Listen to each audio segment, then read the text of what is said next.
अस्सलाम वालेकुम dear viewers, आज मैं एक ऐसे टॉपिक पे बात करना चाहता हूं जो बहुत ही इंपॉर्टेंट है यट पेनफुल भी है बहुत ज्यादा। एक जियोपॉलिटिकल क्राइसिस चल रही है अफ्रीकन कॉन्टिनेंट में। मैं बात कर रहा हूं सूडान की कि why Sudan bleeding, what are the root causes behind the turmoil in Sudan. तो मैं इस इशू पे बात करना चाहता हूं, इन डेप्थ बात करना चाहता हूं, क्योंकि किसी भी इशू को अंडरस्टैंड करने के लिए हमने इन डेप्थ जाना पड़ता है। हमने उस टॉपिक की डिसाइफरिंग करनी पड़ती है, उस टॉपिक को डीपली एनालाइज करना पड़ता है ताकि हम उस टॉपिक को अच्छे से अंडरस्टैंड कर सकें। तो यहां पे भी मैं इस टॉपिक को डीपली एनालाइज करूंगा, इन डेप्थ जाऊंगा, आपके सामने प्रेजेंट करूंगा so that you can understand it on A broader scale. तो सबसे पहले इस पूरे सेशन को मैं डिफरेंट सेगमेंट्स में डिवाइड करूंगा। सबसे पहले इस कंट्री की यानी सूडान जो है इसकी जियोग्राफिकल ओरिएंटेशन आपके सामने रखूंगा। उसके बाद इस कंट्री की हिस्ट्री जो है वो बहुत रिच है, उस पर भी थोड़ी बहुत बात करेंगे। उसके बाद ये जो आजकल इशू चल रहा है, जिस कॉन्फ्लिक्ट से ये कंट्री गुजर रही है यानी इंट्रा सूडान कॉन्फ्लिक्ट, तो इस पर भी मैं बात करूंगा, इन डेप्थ बात करूंगा। उसके बाद ये जो 9 जुलाई 2011 में जब इससे एक कंट्री निकली साउथ सूडान, जो अलग हुई, इंडिपेंडेंस जिसने हासिल की 2011 में, तो उस पर भी बात करेंगे। ऑल्दो ये टॉपिक जो है लेंथी है, but I will try my best to keep it concise. मैं कोशिश करूंगा लिमिटेड टाइम में इसको कवर अप करूं, वाइंड अप करूं। तो सबसे पहले मैं आपको इसकी जियोग्राफिकल ओरिएंटेशन आपके सामने रखूंगा। फॉर द टाइम बीइंग आप ये याद रखें, फिलहाल मैं नॉर्थ, ये जो सूडान है और साउथ सूडान है, इसको एक ही कंट्री समझ के मैं आपके सामने प्रेजेंट कर रहा हूं। जब वीडियो के लास्ट में हम पहुंचेंगे आपको फिर समझ आ जाएगा 2011 में यानी 2011 में साउथ सूडान इससे अलग हुआ था। तो सबसे पहले मैं इसकी जियोग्राफिकल ओरिएंटेशन आपके सामने रखूंगा। ये जो कंट्री है आप समझ ले अफ्रीकन कॉन्टिनेंट की नॉर्थ ईस्टर्न कंट्री है। तो यहाँ पे इसके नॉर्थ में इजिप्ट है, इसके वेस्ट में जब हम देखते हैं चैड है, साउथ वेस्ट में जब हम देखते हैं यहाँ पे सेंट्रल अफ्रीकन रिपब्लिक है, डीप साउथ में जब जाते हैं हम यहाँ पे युगांडा है, कीनिया, ईस्ट में जब हम देखते हैं यहाँ पे इरिट्रिया, इथोपिया और यहाँ पे रेड सी भी है। तो ये इसकी जियोग्राफिकल ओरिएंटेशन है, ये कंट्रीज इसको सराउंड कर रही है। ये इसके दो रीजन है, मैंने आपको यहाँ पे ये कंट्रीज, इन कंट्रीज के बारे में बोला। एक तो ये आपको पता होना चाहिए जो कंट्री है लाई कहां पे कर रही है, इसकी सराउंडिंग्स में कौन कौन सी कंट्री है, तो ये रीजन है। दूसरा ये कि जब साउथ सूडान और सूडान के बीच में जो कॉन्फ्लिक्ट चल रहा था in the second half of 20th century, जब ब्रिटिशर्स यहां से निकले थे, तो उसके बाद साउथ सूडान और सूडान के बीच में जो कॉन्फ्लिक्ट चल रहे थे, यहाँ पे बहुत सारी माइग्रेशन हुई इन कंट्रीज में, चैड में, युगांडा है, कीनिया, इन कंट्रीज में लोग फिर चले गए जब कॉन्फ्लिक्ट बहुत ज्यादा खतरनाक हो गए। फर्स्ट सिविल वार सूडान की, सेकेंड सिविल वार, तो इसीलिए ये कंट्रीज उस हिसाब से भी इंपॉर्टेंट है।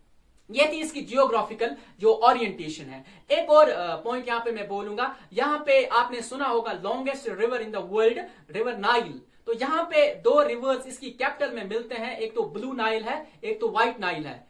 ये दो रिवर्स जो मिलते हैं खार्टूम में, खार्टूम सूडान की कैपिटल है, यहाँ पे ये मिलते हैं और यहाँ पे इस रिवर का नाम पड़ता है रिवर नाइल। फिर वो इजिप्ट के थ्रू जाता है और एम्प्टी होता है मेडिटेरियन सी में। तो ये रिवर यहां से गुजरता है। तो ये इसकी टोटल जियोग्राफिकल ओरिएंटेशन है। अब मैं इस कंट्री की हिस्ट्री आपके सामने प्रेजेंट करने जा रहा हूं। मैं ज्यादा पास्ट में नहीं जाऊंगा, यानी मैं नियोलिथिक या ब्रोंज एज या आयरन एज यहां पे डिस्कस नहीं करूंगा इस कंट्री की। मैं यहां पे स्टार्ट करूंगा 10th सेंचुरी बीसी से, जब पैरलर में उस टाइम बनी इसराइल पे रूल कर रहे थे हजरत दाऊद अलैहिस्सलाम या हजरत सुलेमान अलैहिस्सलाम। तो यहाँ पे 10th सेंचुरी बीसी से एक किंगडम स्टार्ट होता है जिसका नाम था किंगडम ऑफ हुशाइट्स। यहाँ पे ये स्टार्ट करते हैं जिनका जिक्र ओल्ड टेस्टमेंट में है, बाइबल में, in the book of genesis. तो वहां पे इन चीजों का जिक्र है, खुशाइट किंगडम्स का थोड़ा बहुत जिक्र है वहां पे। तो ये रूल कर रहे हैं यहाँ पे एक और चीज मैं बोलूंगा, ये जो किंगडम है बहुत स्टैंडर्ड ऑफ लिविंग बेहतर था यहाँ पे।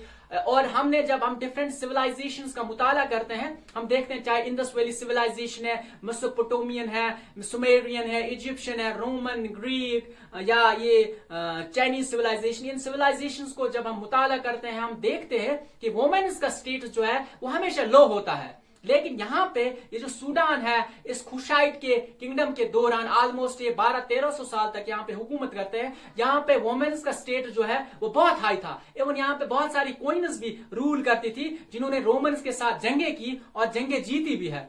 तो यहाँ पे वुमेन्स का स्टेटस हाई था। बाकी सिविलाइजेशंस को जब हम मुताला करते हैं वहां पे हमेशा वुमेन्स का स्टेटस जो है वो लो था। ये इसकी थोड़ी बहुत रिच हिस्ट्री है। और यहाँ पे एक और चीज मैं मेंशन करूंगा, हम जब भी पिरामिड्स का नाम लेते हैं या सुनते हैं, हमारे माइंड में एब्रप्टली इजिप्ट आता है, हमारे माइंड में एकदम इजिप्ट आता है जब हम पिरामिड्स की बात करते हैं। लेकिन सूडान जो है ये दुनिया का वो मुल्क है जहां पे सबसे ज्यादा पिरामिड्स पाए जाते हैं। इन्हीं खुशाइट किंगडम्स ने यहाँ पे पिरामिड्स बनाए थे।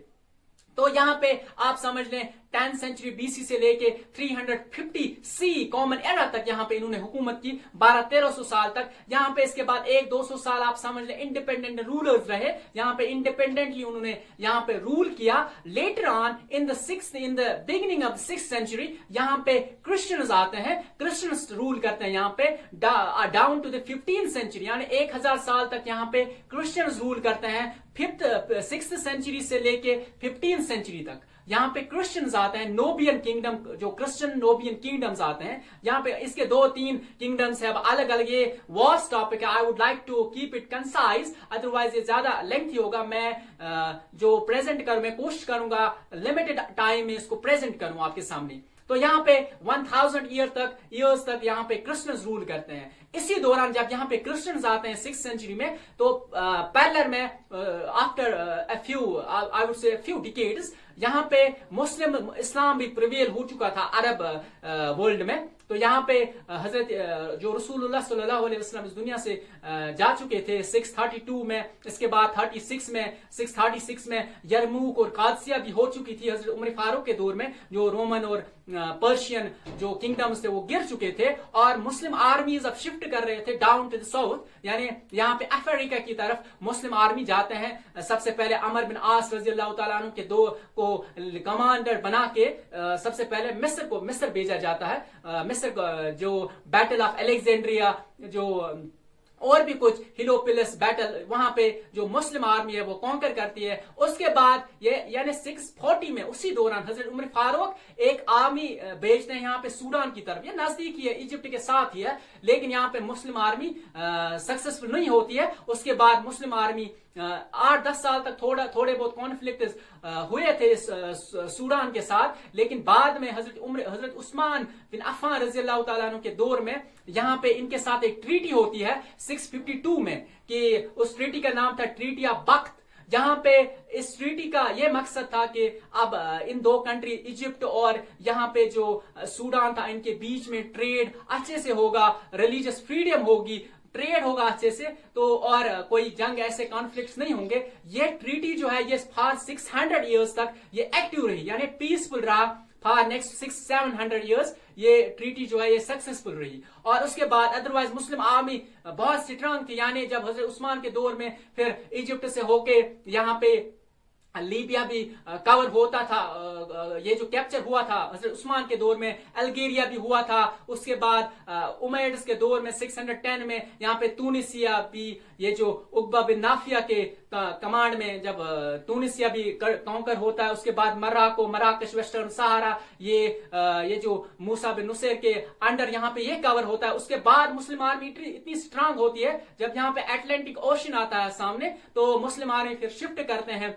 यहाँ पे। तारिक बिन जियाद एक कमांडर होता है, मूसा बिन नुसैर के अंडर होता है वो, तो वो फिर स्ट्रेट ऑफ जिब्राल्टर जिसको बोलते हैं, उसी के नाम पे ये स्ट्रेट भी है, जब यूरोप की तरफ अपनी वो आर्मी पानियों के थ्रू जाते हैं और स्पेन को कॉन्कर करते हैं तारिक बिन जियाद, जिसके बारे में अल्लामा इकबाल लिखते हैं, दश्त तो दश्त है दरिया भी न छोड़े हमने, बहरे जुल्मात में दौड़ा दिए घोड़े हमने। यहाँ पे इसी बारे में, इसी हिस्टोरिकल इवेंट के बारे में, जब अटलांटिक ओशन यहाँ पे अफ्रीकन कॉन्टिनेंट खत्म हुआ था, तो मुस्लिम आर्मीज फिर नॉर्थ की तरफ यहाँ पे स्ट्रेट ऑफ जिब्राल्टर वो ही तारिक बिन जिब्राल्टर, इसका असल मतलब था, असल में इसका नाम था जबल तारिक बिन जियाद के नाम पे एक माउंटेन है वहां पे। तो वहां पे मुस्लिम आर्मी फिर पानियों से होके या ऑलमोस्ट 13-14 किलोमीटर ये पानी है आगे। उसके बाद ये जो स्पेन है, हस्पानिया जिसको बोलते हैं, तो यहाँ पे फिर कॉन्कर करते हैं उमैयड्स स्पेन को। तो यहाँ पे मैं वापस आऊंगा इस टॉपिक में, ज्यादा लेंथी हो जाएगा फिर।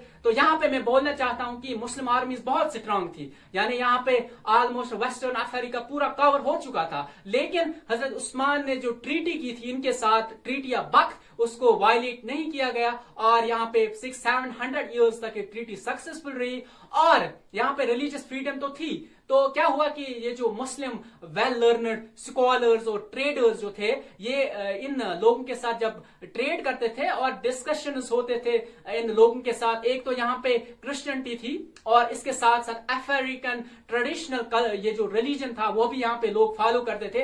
इन लोगों के साथ जब मुस्लिम्स की डिबेट्स और डिस्कशंस होते थे ट्रेड के दौरान, तो यहाँ पे इनको इस्लामिक थियोलॉजिकल जो थियोलॉजी है वो लॉजिकल लगती है। उसके बाद ये इस्लाम कबूल करते हैं आहिस्ता आहिस्ता 500-600 साल तक यहाँ पे इस्लाम मतलब आहिस्ता आहिस्ता ही मतलब प्रिवेल हुआ। इस तरह कश्मीर में हुआ, इसी तरह यहाँ पे भी इस्लाम प्रिवेल आहिस्ता आहिस्ता। कोई आर्मी यहाँ पे नहीं गई, लोग यानी लर्नड स्कॉलर्स यहाँ पे गए और लोगों के साथ बातें की और डिस्कशंस हुए। उसके बाद उनको इस्लामिक थियोलॉजी जो है वो लॉजिकल लगी और उन्होंने इस्लाम कबूल किया। ये आप समझ लें 15वीं सेंचुरी तक ऐसा ही रहा।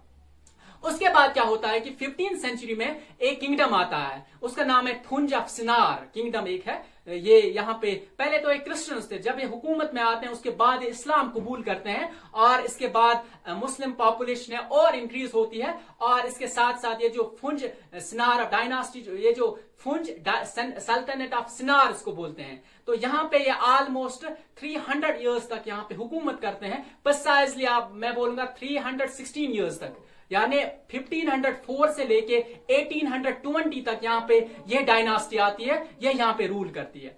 इसके बाद एक और शिफ्ट आता है यहाँ पे, आप समझ लें अब ऑटोमन्स तो ऑलरेडी रूल कर रहे थे, उन्होंने इजिप्ट को ऑलरेडी कॉन्कर किया था 1517 में, यानी 16वीं सेंचुरी में उन्होंने इजिप्ट को ऑलरेडी कवर वो कर चुके थे। उसके बाद उन्होंने अपनी आर्मी यहाँ पे भेजी। यहाँ पे एक आप समझ ले एक गवर्नर जो था यहाँ पे, उसका नाम था मोहम्मद अल पाशा। वो क्या करता है, वो इंडिपेंडेंटली इजिप्ट को रूल करता है और खुद ही अपनी आर्मी तैयार करके यहाँ पे भेजता है। ये जो सूडान में यहाँ पे रेड्स करता है, टैक्सेस इंक्रीज होते हैं, इसको कॉन्कर करता है लगभग 50 to 60 इयर्स तक। यहाँ पे इसको बोलते हैं टर्को इजिप्शियन रूल। टर्को इजिप्शियन रूल ये 60 इयर्स तक यहाँ पे ये रूल भी रहता है। यहाँ पे फोर्स्ड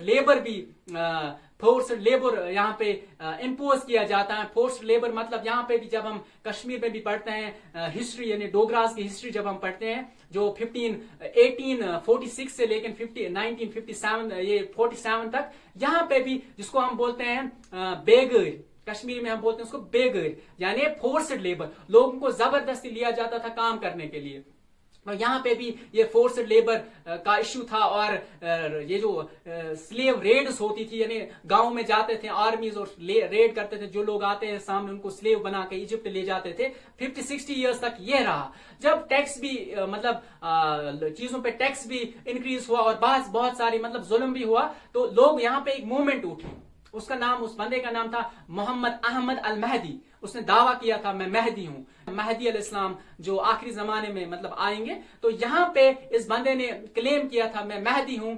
वो अपने इसमें लिखते हैं कि I have been chosen by God, by Allah Almighty, to purify Islam and to free this the people of Sudan from this very tyranny. तो उसने ये क्लेम किया था मुझे अल्लाह ताला ने चुना है, मैंने इस्लाम को प्यूरिफाई करना और लोगों को यहाँ पे आजाद करना है सूडान को। तो वो आफ्टर 6 months उसकी डेथ होती है। ये बात कर रहा हूं मैं 1885 की, यानी जिस साल यहाँ पे कांग्रेस बनी थी 1885, आपने सुना होगा। तो यहाँ पे 1885 में एक मूवमेंट उठती है, यही अल महदीस्ट मूवमेंट इसको बोलते हैं। इन्होंने भी ये इतनी स्ट्रांग हुई, यानी लोगों ने जब लोगों पे जुल्म बहुत ज्यादा हुआ था तो उन्होंने इस मूवमेंट को फॉलो किया और 12-13 साल तक यहाँ पे महदीस्ट हुकूमत रही। यानी आप समझ लें 1898 तक यहाँ पे महदीस्ट मूवमेंट होती है। तो उसके बाद एक और ट्विस्ट आता है, ये जो ब्रिटिशर्स हैं, ब्रिटिशर्स ने ऑलरेडी आप समझ ले 1882 में ऑटोमन से इजिप्ट छीन लिया था। तो उसके बाद अब वो शिफ्ट करते हैं अपनी आर्मी यहाँ पे सूडान की तरफ, और उन्होंने ये ऑटोमन्स के साथ डील की थी, यानी ब्रिटिशर्स ने ऑटोमन्स के साथ ये डील की थी कि हम थोड़ी देर तक यहाँ पे रहेंगे, हम खुद निकलेंगे यहाँ से, एक तो इजिप्ट से और यहाँ पे सूडान से। लेकिन जब जो टर्की है वो सपोर्ट करता है फर्स्ट वर्ल्ड वॉर में जर्मनी का जो अपोनेंट होता है ब्रिटिशर्स का, तो ब्रिटिशर्स यहाँ पे डायरेक्ट रूल करते हैं और अपनी पिछली जो नेगोशिएशन और डील्स हैं उनको कैंसिल करता है। अब जब ब्रिटिशर्स यहाँ से चले जाते हैं, अब इस कंट्री को इंडिपेंडेंस मिलती है 1 जनवरी 1956 में। अब मसला एक और था, क्योंकि ना जो नॉर्थ वाला पोर्शन था यहाँ पे मुस्लिम्स थे, 70% मुस्लिम्स थे, और जो साउथ वाला पोर्शन था यहाँ पे क्रिश्चियंस और अदर जो अफ्रीकन ट्रेडिशनल रिलीजन्स को फॉलो करने वाले लोग थे। फॉर एग्जांपल एनिमिज्म था, तो इस तरह के रिलीजन्स को फॉलो करने वाले लोग भी 10-20% थे। तो ये भी वजह थी, ये जो साउथ में लोग थे उनको ये डर लगने लगा कि अब नॉर्थ में मुस्लिम्स की हुकूमत आई, सेंटर में मुस्लिम्स की हुकूमत आई, तो अब ये इस्लामिक शरिया लॉ यहाँ पे इम्पोज करेंगे, यहाँ पे ये अरबिक लैंग्वेज इंट्रोड्यूस करवाएंगे, और इसके साथ साथ अदर अफ्रीकन इस्लामिक ट्रेडिशंस को भी यहाँ पे इम्पोज किया जाएगा। ये डर लगने लगा। एक तो ये रीजन था, और जो नीचे माइनॉरिटी में थे 30%, एक और रीजन भी था, वो ये था कि साउथ में एक जगह है उसको बोलते हैं इक्वेटोरिया क्रॉप्स, ये साउथ सूडान में है इस टाइम। तो यहाँ पे किसी भी तरह ये जो नेशनल आर्मी के जो सोल्जर्स है वो क्रिश्चियंस होते हैं उस टाइम, तो उनको न्यूज मिलती है कि आपको अब ट्रांसफर किया जाएगा नॉर्थ में। तो वो क्या करते हैं, उनको ये डर लगने लगा कि हमें सामान वामान ये सब छीन लिया जाएगा और हमारे बदले नई रिक्रूटमेंट यहाँ पे रिक्रूट की जाए, नए मुस्लिम्स को रिक्रूट किया जाएगा। तो ये डर लगने लगा और उन्होंने बगावत स्टार्ट की। और लेकिन जो सेंटर में आर्मी थी उन्होंने स्ट्रिक्टली इस पे एक्शन लिया और इनके खिलाफ लड़ाई स्टार्ट होती है और कॉन्फ्लिक्ट्स होते हैं। और फर्स्ट सिविल वार 1955 से लेके 1972 तक यहाँ पे फर्स्ट सिविल वार होती है between Muslims and Christians and other religions as well.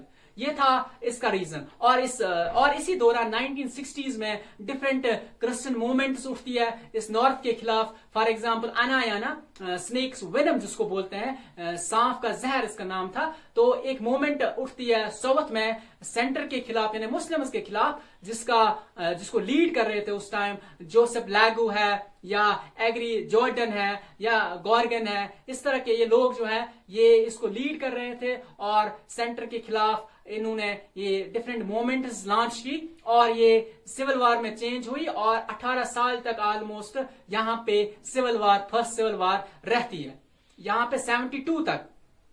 अब शिफ्ट क्या आता है, और मुस्लिम्स को यहाँ पे लीड कर रहे थे इब्राहिम अब्दूद है, ये नेशनल आर्मी को यानी सेंटर को सपोर्ट करते थे। और भी थे ये जो इस्माइल अल अजहरी है, ये भी करते थे इनको सपोर्ट नेशनल आर्मी को। ये जो सूडान की अपनी सेंटर की आर्मी थी ये भी इनको सपोर्ट करते, एक इस्लामिक लीडर्स थे तो इन्होंने भी सपोर्ट किया। और फुल फ्लेज एक वार होती है बिटवीन नॉर्थ एंड साउथ, एक सिविल वार होती है।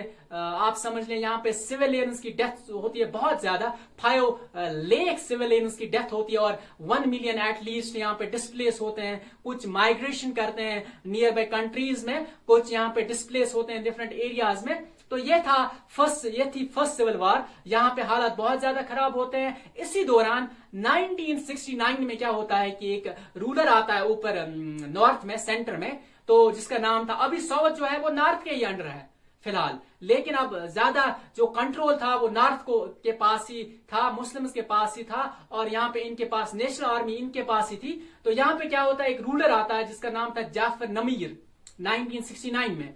तो 72 तक जाते जाते उसने पीस टॉक स्टार्ट की with different people, with different associations of Christians और भी अदर लोगों के साथ जो स्टेक होल्डर्स थे, जो लीडर्स थे, जैसे ये जोसेफ लागू है या एग्री जॉर्डन है, इन लोगों के साथ इनको इन्वॉल्व किया पीस टॉक्स में और एक एग्रीमेंट किया कि अब ये जो सिविल वार है इसको एंड करना है और जो आपकी डिमांड्स है वो फुलफिल की जाएगी और हमारी डिमांड्स है उनको भी फुलफिल किया जाएगा। 72 में कीनिया की कैपिटल एडिस अबाबा में यहाँ पे एक पीस एग्रीमेंट होता है। उसकी डिमांड ये थी कि ये जो साउथ वाले थे वो चाहते थे कि हमें एक फेडरल असेंबली दी जाए और नॉर्थ वाले जो सेंटर में गवर्नमेंट थी वो चाहती थी कि ये जो डिफरेंट मूवमेंट्स थे जैसे एना इनको इंटीग्रेट किया जाए ये जो नेशनल आर्मी के साथ, ये उनकी डिमांड थी।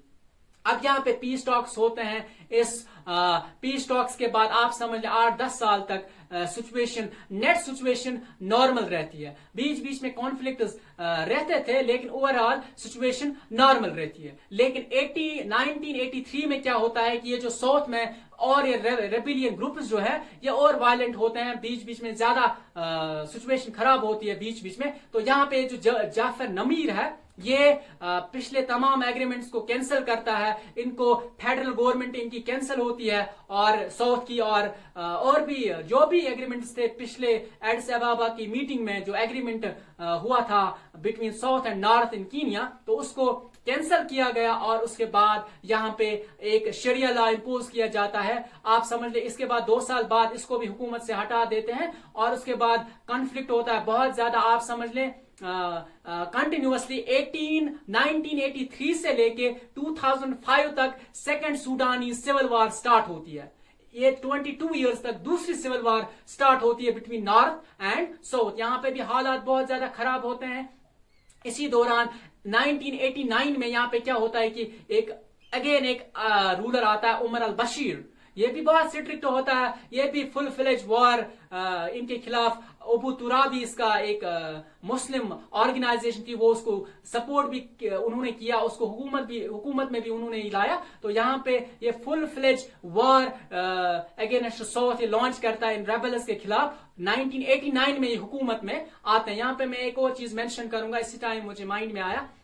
ये जो सेकंड सिविल वॉर थी ना, Sudan civil war, second Sudan civil war, इसके बारे में आप अगर एक्स्ट्रा पढ़ना चाहते हैं, यहाँ पे मैं एक बात बोलूंगा। यहाँ पे एक आप समझ ले एक फोटोग्राफर था, वो यहाँ पे टूर करता है एक दिन। तो यहाँ पे उसने एक पिक्चर उठाई थी। आप गूगल में या किसी भी जगह आप ये सर्च कर सकते हैं, आप लिखना कीवन कार्टर था उसका नाम। तो उसने एक पिक्चर उठाई थी, एक बेबी बच्ची होती है 4-5 साल की, वो इस तरह जमीन पे मतलब ऑलमोस्ट अब वो उसकी डेथ होने वाली थी। तो पीछे उसका वल्चर एक वेट कर रहा होता है, ये कब मर जाएगी और मैं इसको खा लूं, ठीक है। तो ये कीवन कार्टर जो है ये जो एक फोटोग्राफर था, तो इसने एक पिक्चर उठाई और उसके बाद उसने सुसाइड की। इतना असर हुआ, उस सिविल वॉर इतनी खराब थी कि उसने जब उस पिक्चर को उठाया, उसके बाद इस पिक्चर को जब कैप्चर किया, उसके बाद उसने सुसाइड की और उस पिक्चर को फिर बाद में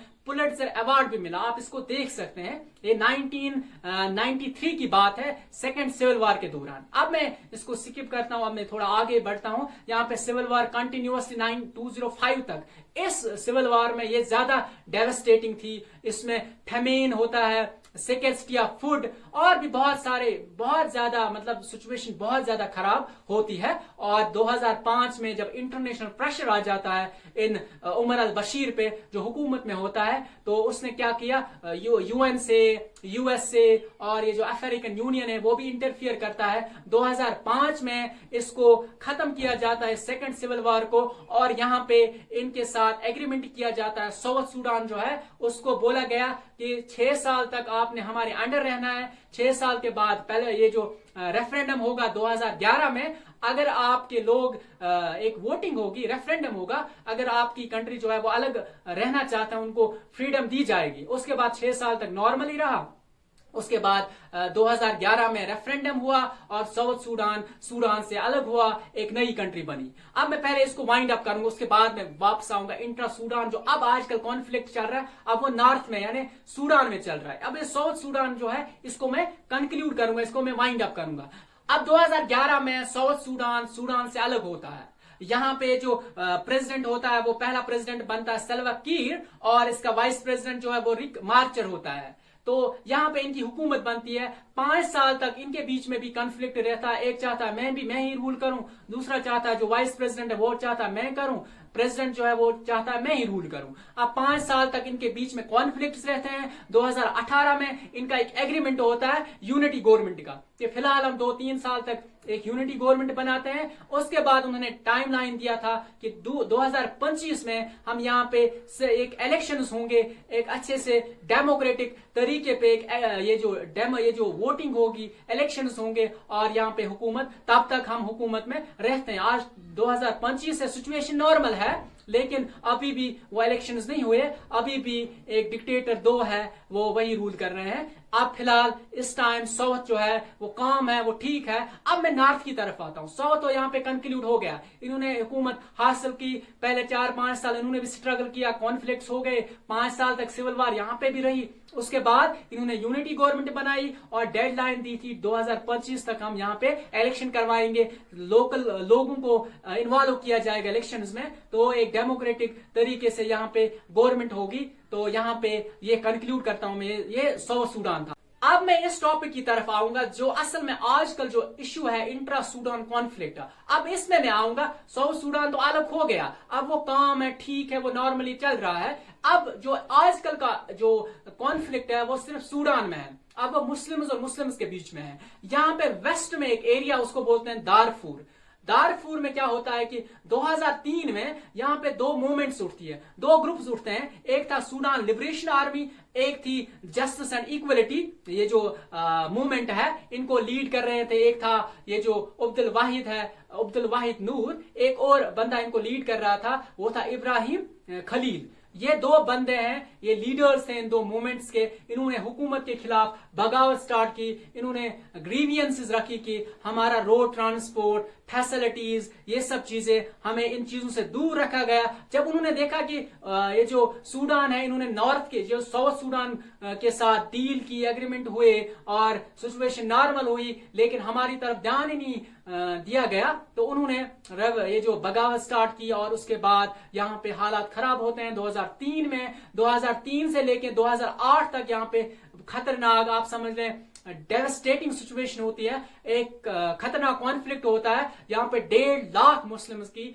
डेथ होती है। ये मुस्लिम्स और मुस्लिम्स के बीच में ये वाली ये जो सिविल वार थी, ये भी आप समझ लें एक सिविल वार ही थी। तो क्या होता है कि इसी दौरान 2003 में जो हुकूमत में होता है उमर अल बशीर, वो क्या करता है, वो नोमैडिक पीपल जो है उनको कलेक्ट करके एक मिलिशिया बनाता है, एक मिलिटेंट ग्रुप बनता है, जिसका नाम था जंजवीद। तो वो उनको उनके खिलाफ उन्होंने डायरेक्ट उनको वहां पे भेजा और उन्होंने वहां पे बहुत ज्यादा लोगों को नुकसान पहुंचाया, सिविलियंस की डेथ्स हुई। अभी मैंने मेंशन किया 1.5 लाख लोगों की यहाँ पे डेथ हुई, बिलियंस ऑफ लोग यहाँ पे डिस्प्लेस हुए। कुछ चैड में जिन्होंने माइग्रेंट्स अभी भी है, चैड जो वेस्ट में इसका आता है, ये एरिया भी वेस्ट में ही है, दारफूर। तो यहाँ पे हालात बहुत ज्यादा खराब हुए। 2008 तक यहाँ पे सिचुएशन बहुत ज्यादा खराब हुई और यहाँ पे ये जो जंजवीद है, इन गवर्नमेंट ने इसको यूज किया और उनके खिलाफ, इन दो मूवमेंट्स के खिलाफ। अब ये मुस्लिम्स आपस में लड़ रहे हैं। 2011 में अब दोहा एग्रीमेंट हुआ, इनके बीच में सिचुएशन को नॉर्मलाइज किया गया। 2013 में क्या होता है कि ये जो उमर अल बशीर है, ये इसी ने जंजवीद बनाई थी। अब इसने काम किया, इसने जंजवीद का नाम चेंज करके RSF रखा, रैपिड सपोर्ट फोर्स, और उनको इंस्टॉल किया इसी दारफूर एरिया में। अब आहिस्ता आहिस्ता 2013 में जब सिचुएशन खराब हुई, जब ये जो आप समझ ले ऑयल जो है उसकी प्राइस इंक्रीज हो गई, सब्सिडीज रिमूव की गई, यहाँ पे फूड सिक्योरिटी बहुत ज्यादा हुई। इस वजह से लोगों में गुस्सा आया, लोगों ने क्या किया, उन्होंने आप समझ लें गवर्नमेंट के खिलाफ प्रोटेस्ट स्टार्ट हो गए और बहुत ज्यादा सिचुएशन खराब हुई। 2011, 2012, 2013 ऊपर से यहाँ पे बॉर्डर कॉन्फ्लिक्ट भी साउथ सूडान से चल रहे थे, तो यहाँ पे सिचुएशन और ज्यादा खराब हुई। और यहाँ पे जाते जाते आप समझ लें 2019 तक यहाँ पे क्या होता है कि यहाँ पे ये जो उमर अल बशीर को इसको ओवरथ्रो किया जाता है। यहाँ पे ये जो जंजवीद, जिसको RSF अब नाम दिया गया, इसने मिलके नेशनल आर्मी के साथ SLA, ये जो सूडान आर्म्ड फोर्स है, SAF इसको बोलते हैं, इसने और RSF ने मिलके, जब उन्होंने देखा लोगों में बहुत ज्यादा गुस्सा है इस हुकूमत के खिलाफ, उमर अल बशीर को ओवरथ्रो किया गया। उसी आर्मी ने जो उसने बनाई थी खुद जंजवीद, उसके बाद RSF उसका नाम चेंज किया और उसको एक सिस्टमेटिक ऑर्डर में रखा उसी दारफूर एरिया में। लेकिन लास्ट में 2019 में उन्होंने नेशनल आर्मी से मिलके उसके खिलाफ गए और उसको जेल में डाल दिया गया। और यहाँ पे 2019 की सिचुएशन है। अब जब उमर अल बशीर को जेल में डाल दिया गया, इसके बाद क्या हुआ कि ये जो सूडान है, पूरा सूडान जो है, अब नीचे तो साउथ सूडान तो अलग हो चुका है, अब सूडान की बात सिर्फ चल रही है। यहाँ पे दो फोर्सेस रूल कर रहे थे, एक तो SAF सूडान आर्म्ड फोर्स, एक है RSF रैपिड सपोर्ट फोर्स। ये दो, एक तो RSF आपको पता है जो जंजीवीद से बनाई गई 2013 में, उमर अल बशीर ने उसको एक सिस्टमेटिक ऑर्डर दिया, उसको RSF नाम दिया। और यहाँ पे SAF जो सूडान आर्म्ड फोर्स है, ये जो नेशनल आर्मी है, इसको यहाँ पे ये भी रूल कर रही है। इनका लीडर जो है वो है फतेह अल बुरहान, और इनका रूलर जो है वो है, इनको जो लीडर है वो है हिमती मोहम्मद, ये जो मोहम्मद हमदान दोगलो इसका नाम है, और हिमती इसको बोलते हैं। यहाँ पे ये दो रूलर्स इस टाइम रूल कर रहे हैं, एक दूसरे को गिराने की कोशिश करते हैं और हुकूमत में आने की कोशिश कर रहे हैं सिंस 2023, अप्रैल 2023। यहाँ पे आज तक यहाँ पे लोगों को, सिविलियंस की डेथ्स हुई, बहुत ज्यादा हालात खराब हो चुके हैं। और यहाँ पे अब रिसेंटली न्यूज आई, जो अभी आपने अल्फा शहर में एक हॉस्पिटल था, मैटरनिटी हॉस्पिटल जिसको बोलते हैं, जहां पे एक्सपेक्टेड मदर्स को रखा गया, यहाँ पे 450 मदर्स की डेथ हुई, यहाँ पे उनको मारा गया, ओपन फायर उन पे किया गया। यहाँ पे 450 मदर्स ऐसी जो एक्सपेक्टेड थी, तो उनको मारा गया। अभी भी सिचुएशन बहुत ज्यादा खराब है इस टाइम भी। अब इसमें और भी कुछ चीजें हैं जो डिस्कस करने के लिए, जो डिस्कस करना बहुत जरूरी है। फिलहाल आपको यहाँ पे ये समझ आया कि इस टाइम दो फोर्सेस यहाँ पे लड़ रहे हैं। एक तो RSF, वो चाहता है कि मैं हुकूमत में आऊं, और यहाँ पे ये जो सूडानीज लिबरेशन आर्मी जो है, ये जो सूडान आर्म्ड फोर्स है, जो नेशनल आर्मी है, वो चाहता है हम ही रहें। लेकिन दोनों ने जुल्म किया, मतलब लोगों पे ही, मतलब ये जो नेशनल आर्मी है, इन्होंने दारफूर में बहुत ज्यादा कत्लेआम किया वहां पे। इसी तरह जंजीवीद ने भी, RSF ने भी बहुत ज्यादा, अभी भी कर रहे हैं, इन्होंने बहुत ज्यादा खून वहां पे बहाया। अब ये सिचुएशन यहाँ पे क्लोज अप होती है, लेकिन एक दो इश्यूज है, उन पे भी मैं थोड़ी बहुत बात करना चाहता हूं। यहाँ पे रैंडमली UAE का नाम आ रहा है कि वो RSF को सपोर्ट कर रहे हैं। अब इसका बैकग्राउंड क्या है, इसकी हिस्ट्री क्या है, इसकी ऑथेंटिसिटी क्या है, उस पर मैं थोड़ी बहुत बात कर रहा हूं। करूंगा। एक्चुअली क्या होता है कि ये जो गल्फ कंट्रीज है ना, आप समझ लें, एक तो यूएई भी है, सऊदी अरबिया भी है, इसमें कुवैत भी है, कतर भी है, टर्की भी। इवन उन्होंने क्या किया, उन्होंने सूडान में बहुत साल पहले यानी उमर अल बशीर के दौर में ही यहाँ पे जमीनें जो है वो लीज पे ली है। यहाँ पे वो कल्टीवेशन करते हैं और यहाँ पे जो कुछ प्रोडक्शन होती है, यील्डिंग होती है, तो वो अपने मुल्क में उसको ट्रांसफर करते हैं, यानी एक्सपोर्ट करते हैं, वहां पे वो ले जाते हैं। यहाँ पे जमीनें इन्होंने अरब गल्फ कंट्रीज जो है उन्होंने यहाँ पे जमीनें लीज पे ली है। और क्या होता है कि इसी दौरान ये जो यूएई है यहाँ पे ये गोल्ड भी एक्सपोर्ट करता है। अब जहां पे आरएसएफ, ये जो जंजीवीद फोर्स है, जो मिलिशिया ग्रुप है, ये जो जहां जहां पे इसका इस टाइम कंट्रोल है, वहां पे ये जो गोल्ड है, यहाँ पे गोल्ड रिच एरियाज है। ये एक तो दारफूर है, कारदफून है, ब्लू नाइल एरिया है, इन एरियाज में गोल्ड बहुत ज्यादा पाया जाता है। इन्हीं जगहों पे आरएसएफ इस टाइम जो रैपिड सपोर्ट फोर्स है, जो आम लोगों को इस टाइम मार रही है, तो यहाँ पे इन्हीं का कंट्रोल है। अब ये जो यूएई है वो यहां से आप समझ 80% यूएई का गोल्ड जो है वो यहीं से ट्रांसपोर्ट होता है, यानी यहीं से एक्सपोर्ट होता है, अपनी कंट्री में वो लेता है। ये भी एक वजह है। और डिफरेंट रिपोर्ट्स भी आई और इवन बहुत सारा ये जो सोफिस्टिकेटेड वेपन्स पकड़े गए, जिनकी लिंक्स जो है ये यूएई के साथ मिलते हैं। अभी रिसेंटली रिपोर्ट्स भी आए हैं 2025 में भी, ये जो एमनेस्टी इंटरनेशनल है उसने भी रिपोर्ट दी है कि ये जो बहुत सारे वेपन्स जो है जिनको चैड में पकड़ा गया और भी अदर कंट्रीज में,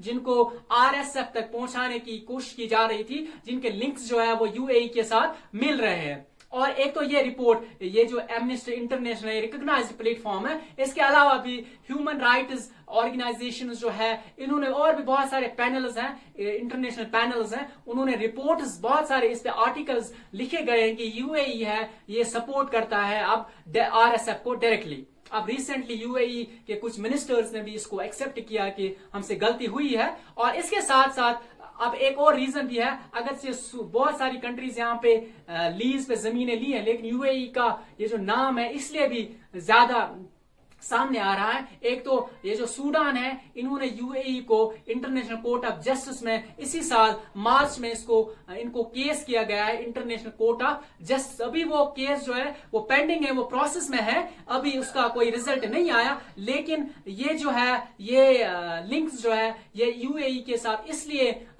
जुड़ी जाती है क्योंकि यूएई यहाँ पे बहुत सारा गोल्ड यहाँ पे एक्सपोर्ट करता है और बहुत सारे रिपोर्ट्स है कि यूएई आरएसएफ को डायरेक्ट सपोर्ट करता है। एक तो ये एक और चीज है जिसको मैं क्लोज अप करूंगा, अब लास्ट पॉइंट में बोलूंगा, वो ये है कि अब यूएई जो है ये ऑन बिहाफ ऑफ वॉशिंगटन, ये भी एक रिपोर्ट है कि ऑन बिहाफ ऑफ वॉशिंगटन ये क्या करना चाहते हैं, यहाँ पे जो नेशनल आर्मी जो है उनका जो टेस्ट है वो आप समझ ले इस्लामिक है, यानी इस्लामिक पॉलिटिकल टेस्ट है उनका। ये वो चाहते हैं कि यहाँ पे शरिया नाफिज हो, ये सब चीजें। तो यहाँ पे ये जो वॉशिंगटन है, यूएस है, वो नहीं चाहता है इस्लामिक कोई ऐसी कंट्री हो जहां पे इस्लामिक पॉलिटिकल इम्प्लीकेशंस हो किसी जगह। तो वो चाहते हैं कि इस आर्मी को रिमूव किया जाए, इसको डिसमेंटल किया जाए और एक नई आर्मी यहाँ पे इंस्टॉल की जाए जिनका ऐसा फ्लेवर, ऐसा टेस्ट नहीं है। वो आरएसएफ है, उनका ऐसा, वो आम लोगों को ऐसे ही मार देते हैं। वो चाहते हैं कि यहाँ पे यही हुकूमत में ये जो आरएसएफ है यही यहाँ पे रूल करे और यहाँ पे इनका लीडर जो होगा वो हिम्मती होगा। ये टोटल क्रक्स था इस पूरे एपिसोड का। आई होप आपने अच्छे से इसको अंडरस्टैंड किया होगा और आपने कुछ चीजें यहाँ पे सीखी होंगी। Thank you for your time. वस्सलाम वालेकुम व रहमतुल्लाहि व बरकातहू।